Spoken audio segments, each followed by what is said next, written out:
Hello everybody, welcome back to my YouTube channel. I'm back with another recipe of Aloo Paratha. This is how my mom makes it. In a pressure cooker, add 7 to 8 potatoes and water until the potatoes sink with some salt and close it. After 2 whistles, turn off the stove. Later, we are preparing our ginger garlic paste here. For that, in a mortar and pestle, add 2 to 3 inches of ginger with 12 to 13 cloves of garlic and mash them really well.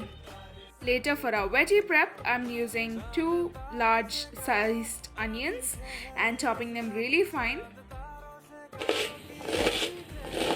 After you're done chopping your vegetable, take a pan or a kadai, add 3 spoons of oil with some fennel seeds, also called as saunf, and add the onions and wait until they're translucent. Now we add in our prepared ginger garlic paste and give it a good mix. After the raw smell of the ginger garlic paste is gone, we add in our spices, that is chili powder, coriander powder, also known as dhania powder, with some garam masala. Give it a good mix and cook it for a minute or two. Later, we add some salt according to taste and mash the potatoes that we had boiled earlier. Add in the mashed potatoes and give the potato mixture a really good mix.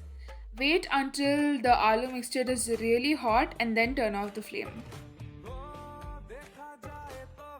Now set the aloo mixture aside. I do not capture making the dough. So for making the dough, take 2 cups of atta or wheat flour with some salt and oil and mix it with warm water and make it a medium soft dough. Then roll out the dough using either wheat flour or rice flour to spread the dough. Take a small portion of the aloo mixture and seal it with the chapati dough as shown. And make sure when you're rolling the chapati or the paratha, you roll it very gently. Do not apply any pressure. And dip it with some rice flour or the wheat flour.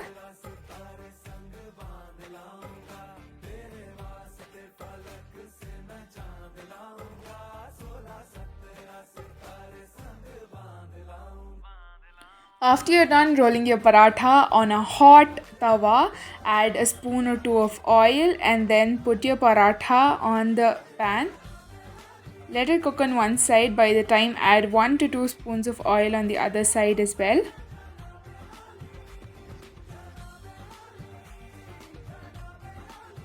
Later, flip your paratha and add a couple spoons of oil even on that side and cook until there are brown dots all over the paratha.